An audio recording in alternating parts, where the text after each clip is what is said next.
지난해 8월과 12월의 성찬 때 두 번에 걸쳐서 요한복음 6장을 21절까지 함께 읽었습니다.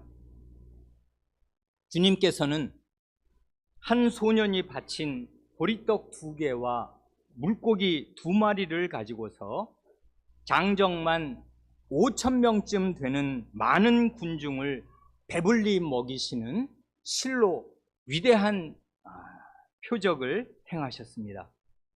그리고 그날 밤에 바람과 파도가 거세게 몰아치는 캄캄한 물 위를 걸어서 배 안에 있는 제자들에게 가심으로써 자신의 신성을 계시하신 사실을 살펴보았습니다.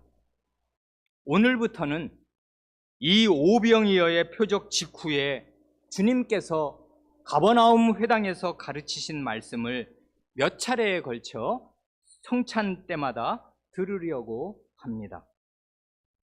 주님의 이 말씀은 오늘 우리가 받을 성찬의 참뜻도 확실히 가르쳐 주시는 귀한 말씀이 됩니다. 떡을 배불리 먹고 나서 예수님을 자기들의 왕으로 삼고자 하였던 이 무리가 25절에서 예수님께 랍비여 언제 여기 오셨나이까 하고 묻습니다. 그러나 주님은 본질에서 빗나간 쓸데없는 질문에 대해서는 아무 말씀도 하시지 않습니다. 그 대신 26절에서 내가 진실로 진실로 아멘 아멘 너희에게 이른다 하시면서 이건 아주 간곡한 심정으로 중대한 말씀을 하실 때마다 주님께서 입버릇처럼 하시는 말씀 아닙니까? 내가 진실로 진실로 너희에게 이른다 하시면서 이 무리가 지니고 있는 심각한 문제점을 정확히 지적해내십니다. 너희가 나를 찾는 것은 표적을 본 까닭이 아니요 떡을 먹고 배부른 까닭이로다. 이 말씀은 무슨 뜻입니까? 아니 6장 2절에서는 큰 무리가 따르니 이는 병자들에게 행하시는 표적을 보았음이러라 하고 14절에서도 그 사람들이 예수께서 행하신 이 표적, 이 오병이어의 표적을 보고 말하되 이는 참으로 세상에 오실 그 선지자라 하고 이 6장에서 2번이나 이 무리가 표적을 보았다. 병자들에게 행하시는 표적도 보고 이 오병이어의 표적을 다 보고 겪었다. 이렇게 말하였는데 우리 주님은 여기서 왜 너희가 나를 찾는 것은 표적을 본 까닭이 아니라 하시는 것입니까? 방금 인용한 2절과 14절은 요한 사도의 기록입니다. 병자들을 고치실 때나 이 오병이어의 기적을 행하실 때 예수님은 분명히 영원한 하나님의 나라와 영원한 생명을 가리키는 표지판으로서 그 일을 행하신 것이고 요한도 그렇게 인식하고 말하는 것입니다. 그러나 이 무리는 주님께서 행하신 그 표적이 가리키는 영원한 하나님의 나라와 영원한 생명을 보는 대신에 그 기적이 가져다주는 현세적인 이익에 몰두하고 매몰됩니다. 한마디로 이 무리는 표적에서 하나님 나라를 찾는 대신에 이 세상 나라를 찾는 것입니다.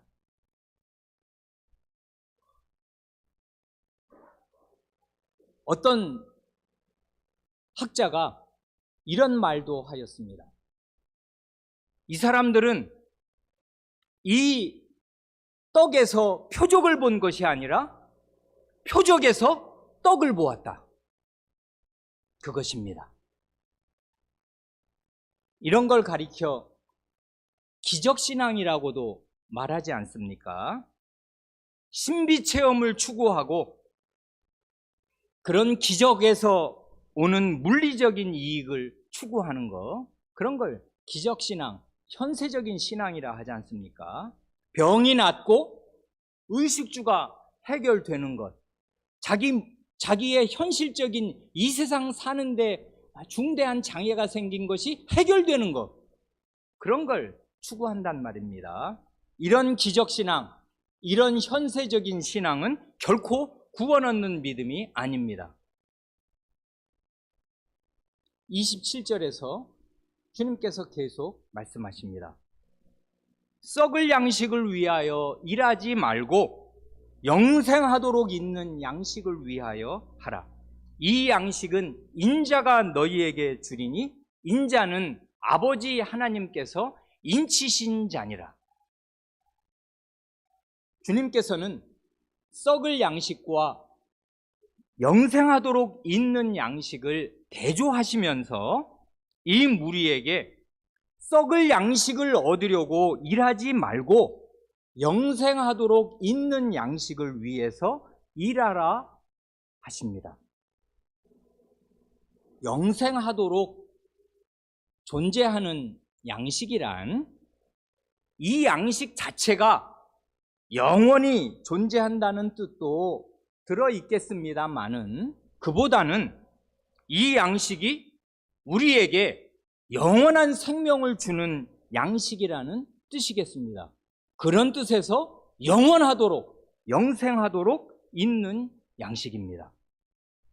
이러한 영생의 양식을 인자, 예수님 자신이 주시겠다고 하십니다.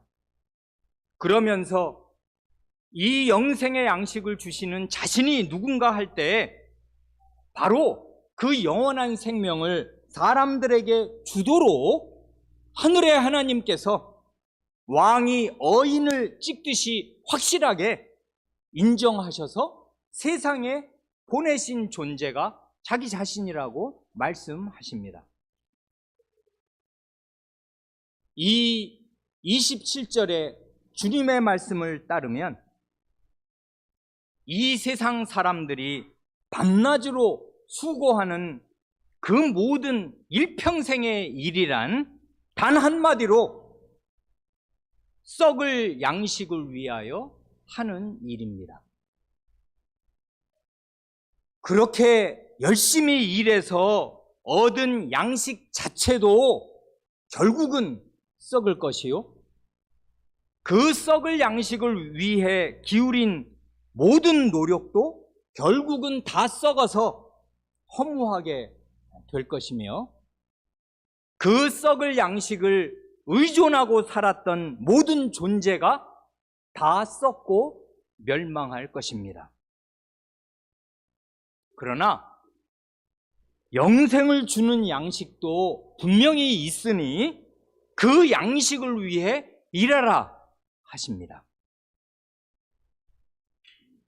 그러자 그들이 예수님께 묻습니다.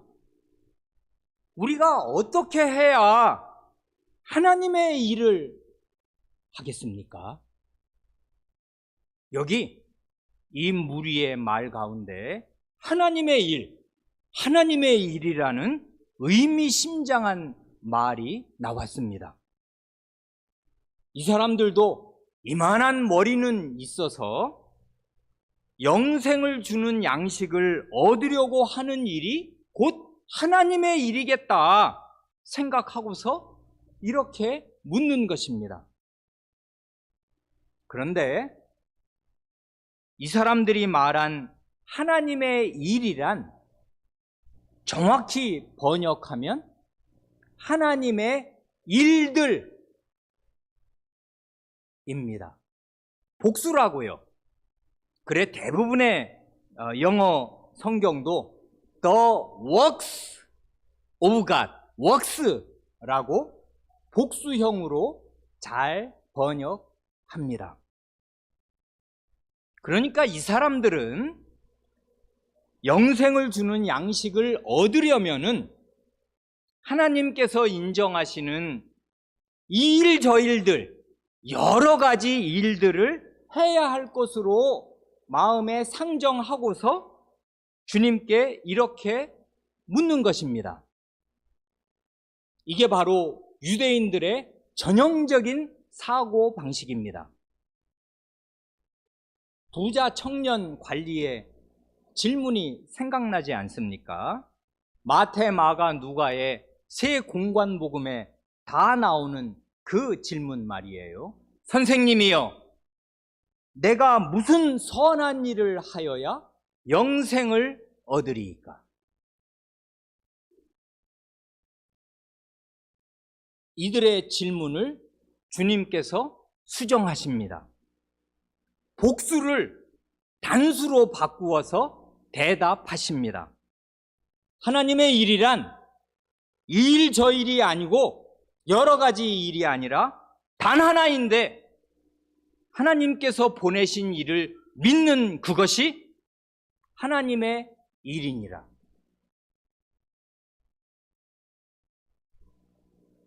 그러자 전형적인 불신의 반응이 나옵니다. 30절, 31절이 그것입니다. 그들이 묻되 그러면 우리가 보고 당신을 믿도록 행하시는 표적이 무엇이니까? 하시는 일이 무엇이니까? 기록된 바 하늘에서 그들에게 떡을 주어 먹게 하였다 함과 같이 우리 조상들은 광야에서 만나를 먹었나이다. 한마디로 이 무리의 생각은 그동안 예수님이 신적인 능력으로 많은 병자들을 낫게 하고 바로 어저께도 오병이어의 이 큰 기적을 행한 것만으로는 믿을 만한 증거가 충분하지 않으니까 더 확실한 증거, 더 확실한 물증이 필요하다 그것입니다. 그래, 당신이 우리가 믿도록 당신이 행하시는 표적이 뭡니까? 하시는 일이 뭡니까? 되묻지 않습니까? 이렇게 보면 너희가 나를 찾는 것은 표적을 본 까닭이 아니다 하신 그 26절의 주님의 말씀이 참입니다. 그 많은 표적들이 가리키는 것은 결국 하나님 나라의 왕이시요 영원한 생명의 근원이신 예수님 자신이었습니다. 그러나 이 무리처럼 기적이 가져오는 물리적인 효과에 매몰되면은 더 많은 기적, 계속적인 기적을 요구할 뿐입니다. 그들은 그 기적이 무엇을 가리키며 결국 누구를 가리키고 있는가를 결코 보지 못합니다. 오늘날 사람들도 똑같지 않습니까? 가족 가운데 심각한 병에 들리면 그동안 교회를 멀리하였던 사람이 마음이 다급해지고 가슴이 탑니다. 큰일이 났고 자기의 힘으로는, 사람의 힘으로는 어떻게 해볼 도리가 없으면 그제서야 교회를 찾습니다. 그리고 기적이 일어나기를 바랍니다. 그러면 하나님을 믿겠다 합니다. 조건부라고요. 마치 하나님께서 믿을 만한 증거를 이제까지 안 주신 듯이. 그래, 기적을 요구해요. 기적이 일어납니다. 그러면 믿습니까? 안 믿습니다. 왜 그러냐면 그 한 번의 기적으로 생활의 모든 30년, 40년의 문제가 싹 다 해결되는 게 아니거든요. 다음에 이 세월이 가면 마음이 시큰둥해지고 또 어려운 문제가 닥치면 아니 왜 이번에는 하나님이 안 계셔? 왜 능력이 안 일어나는 거야? 기적 중독자가 됩니다. 그래 결국은 기적신앙은 구원 얻는 믿음에 이르지 못합니다. 우리나라 사람들이 가장 취약한 게 이 기적신앙, 현세신앙 아니겠습니까?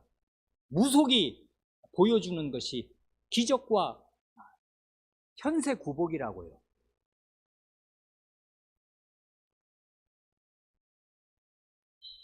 그런데 여기서 이 무리는 광야의 만나 이야기를 꺼냅니다. 왜 갑자기 만나 이야기를 하는 것이겠습니까? 유대인 사회에서 전설처럼 내려오는 이야기가 있습니다.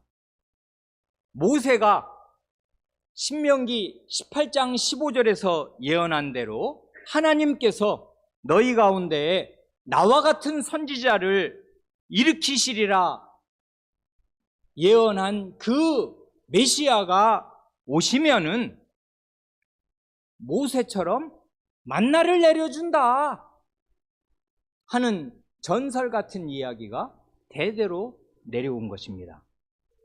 이 사람들은 그러면 믿겠다는 것입니다. 광야의 이스라엘은 40년 내내 만나를 먹었다.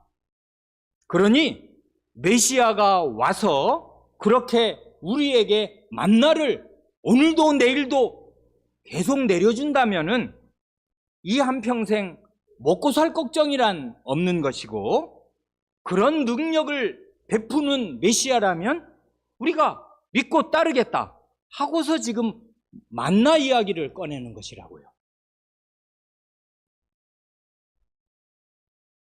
우리 주님은 이 사람들의 이런 반응을 보시고서 가슴이 답답하셨습니다. 그래 32절에 다시 한번 진실로가 나오는 것입니다. 예수께서 이르시되 내가 진실로 너희에게 이르노니 모세가 너희에게 하늘로부터 떡을 준 것이 아니라 내 아버지께서 너희에게 하늘로부터 참떡을 주시나니 하나님의 떡은 하늘에서 내려 세상에 생명을 주는 것이니라. 주님은 이 말씀으로 이들이 방금 한 말 가운데 불철저하게 생각하고 있는 오류 두 가지를 딱 바로잡아 주십니다. 하나는 이 무리는 모세가 광야에서 만나를 주었다고 생각하고서 어디 그런 위대한 지도자가 또 안 나오나 하고서 사람 지도자를 기다리고 구합니다. 그런 메시아가 사람 메시아가 와야겠다 그것입니다. 그러나 주님은 만나를 주신 분은 모세가 아니라 하나님이시다 하고서 살아계신 하나님께로 이들의 시선을 끌어올리십니다. 하나님을 바라보게 하십니다.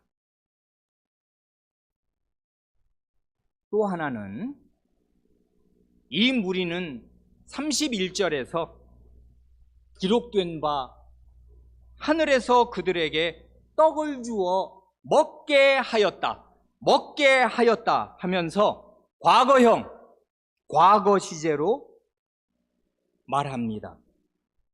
과거의 그 사건을 부러워하는 데에 마음이 머물러 있습니다. 그러나 주님은 내 아버지께서 너희에게 하늘로부터 참떡을 주고 계신다 하고 현재형, 현재 시제로 말씀하시면서 하나님의 힘찬 현재적인 구원 활동을 바라보게 하십니다. 하나님은 영원한 하나님이시고, 하나님이 영원하시다는 말은 하나님에게는 언제나 현재다 이 말입니다. 하나님은 모든 시간이 현재입니다.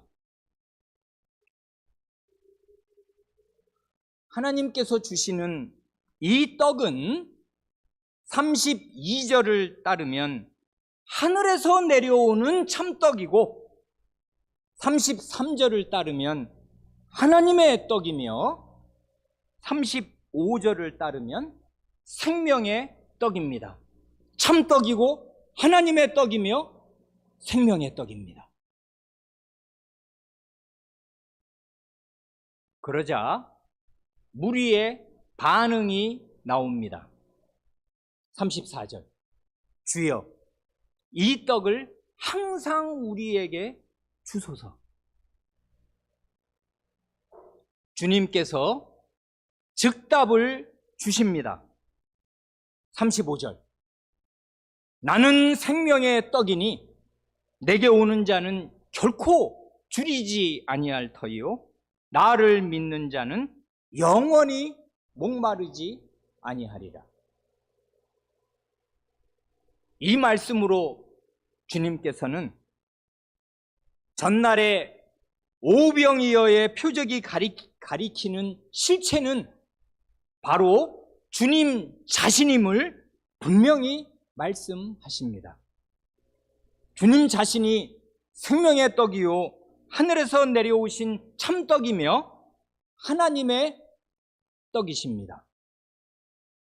그런데 이 떡은 영원한 생수를 겸한 완전한 떡이어서 이 떡을 먹는 사람은 결코 줄이지, 배고프지 않을 뿐만 아니라 영원히 목마르지도 않을 것입니다.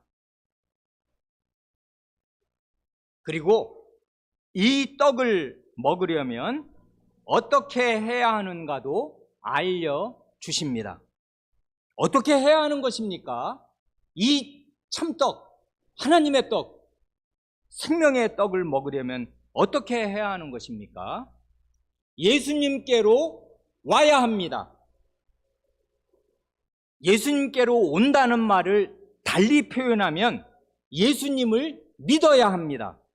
그래서 여기 35절에 내게 오는 자는, 그리고 나를 믿는 자는, 이 두 말이 나란히 함께 나오는 것입니다. 내게 오는 자는 생명의 떡을 먹어 결코 줄이지 아니할 터이요, 나를 믿는 자는 이 생명의 떡 덕분에 영원히 목마르지 아니하리라. 아멘.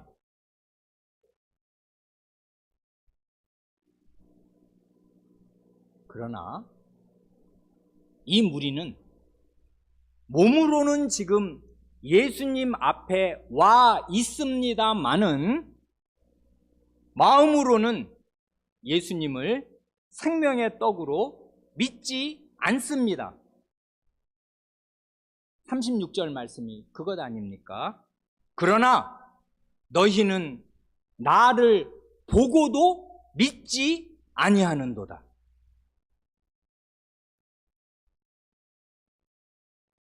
이 무리는 예수님께 왔지만 진정으로 온 것이 아닙니다.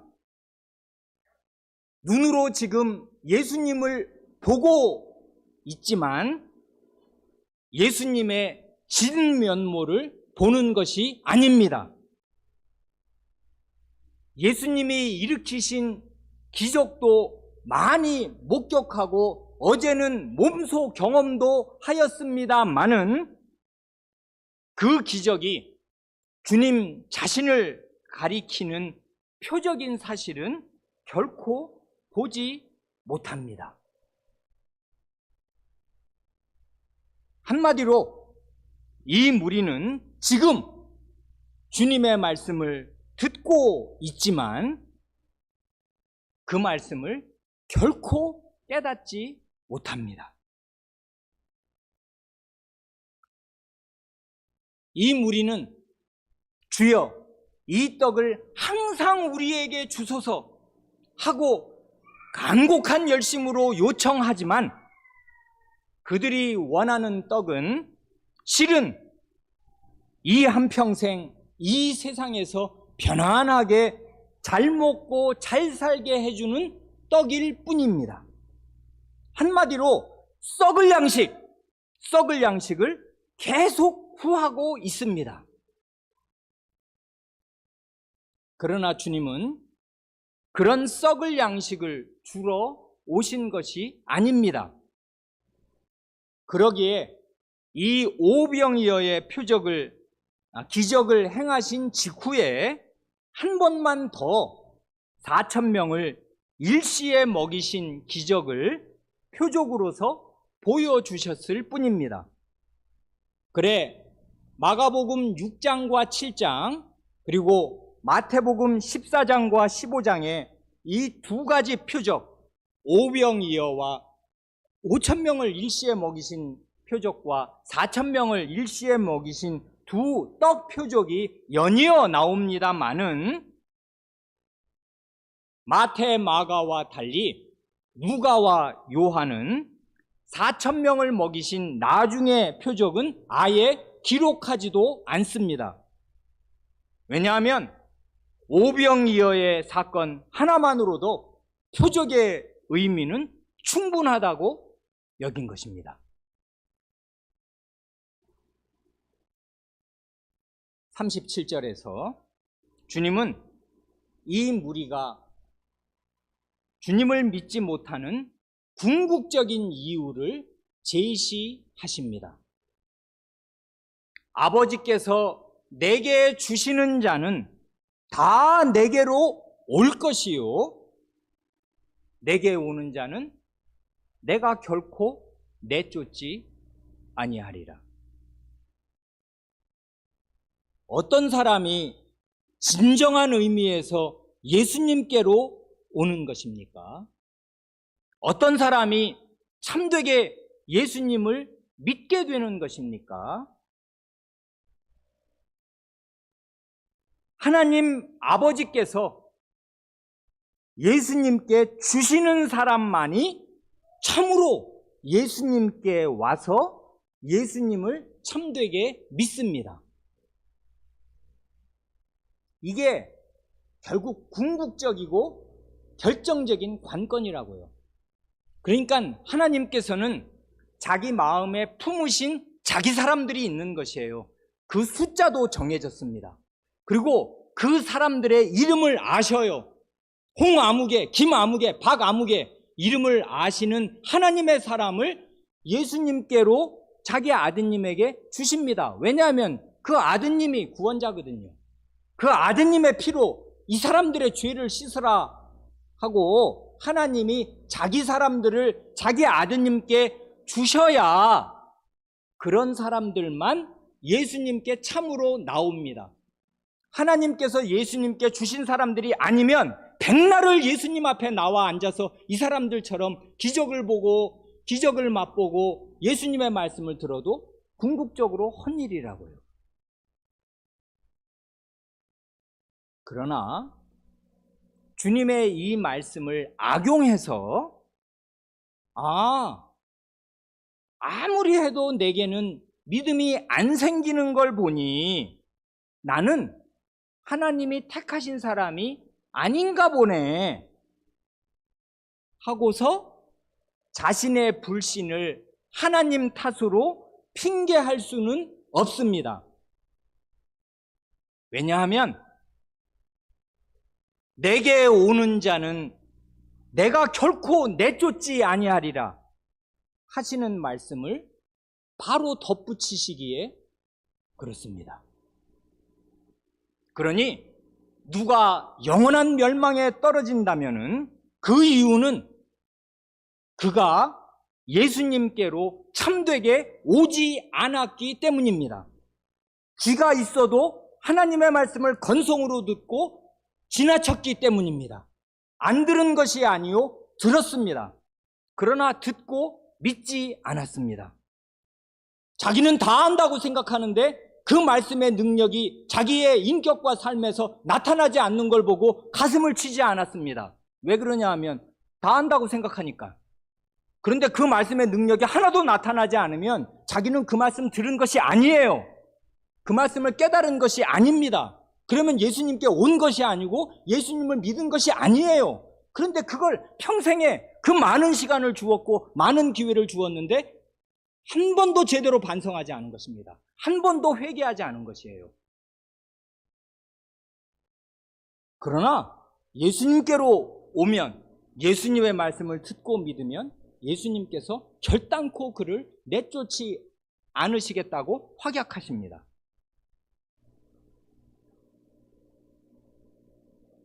반대로 내가 참되게 예수님께로 와서 예수님의 말씀을 듣고 있다면, 예수님의 말씀을 믿고 있다면은 그 이유는 다른 것이 아니요, 하나님 아버지께서 영원 전에 내 이름을 아시고 내 존재를 아시고 나를 사랑하시고 나를 택하셔서 나를 예수님께로 주셨기 때문입니다.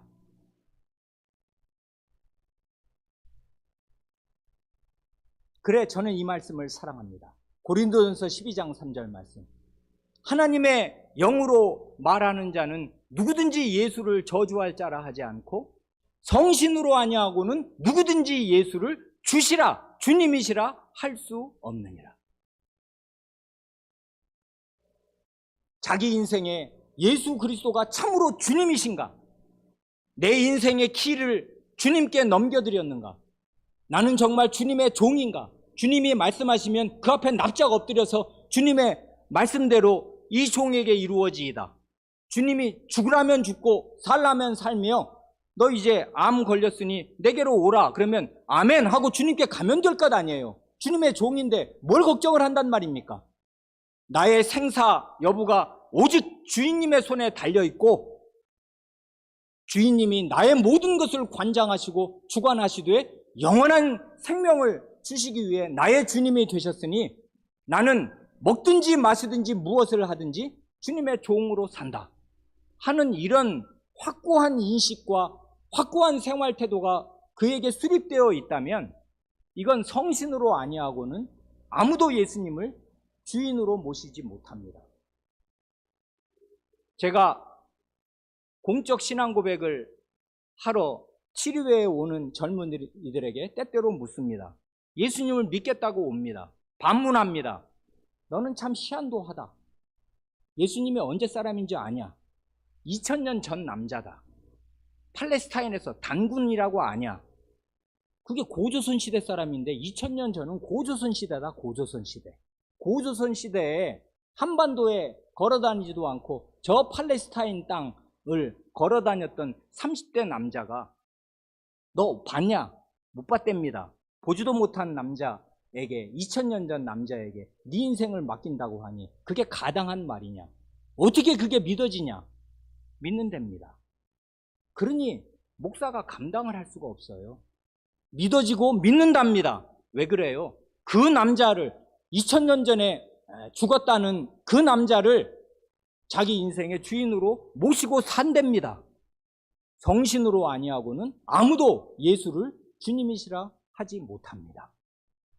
그러니 그런 신앙 고백을 듣고서 그를 교회 안으로 그리고 우리의 성찬 회원으로 받아들입니다. 그래, 이 두 가지가 일견 모순처럼 보입니다. 어떤 게 모순이냐 하면 이 사람들이 예수님 앞에 왔는데 궁극적으로는 결코 오지 않은 거, 진정으로는 오지 않는 거, 말씀을 들어도 끝끝내 믿지 않는 이유는 하나님께서 그들을 예수님께 주시지 않았기 때문이에요. 그런데 그러면 하나님이 안 주셨으니까 믿음이 안 생기는 거네 하고 하나님께 핑계를 대냐 하면 못 대요. 왜 그러냐면 자기가 안 온 거거든요. 자기가 예수님의 기적을 안 봤습니까? 예수님의 말씀을 안 들었습니까? 그리고 예수님께 오면 결코 내어쫓지 않으시거든요. 그런데 우리는 믿어집니다. 그리고 정말 믿고 예수님의 종으로 살기를 기뻐합니다. 왜 이렇게 됐습니까? 하나님께서 우리를 예수님께로 넘겨주셨기 때문입니다. 일견 모순처럼 보이는 이 두 가지 사실은 사람의 논리로 매끄럽게 설명할 수 없습니다. 신비입니다. 이 심오한 신비를 가슴에 안고서 우리는 주님께서 자신을 참떡, 하나님의 떡, 생명의 떡으로 주시는 성찬상으로 나아옵니다. 이제 성찬을 받겠습니다.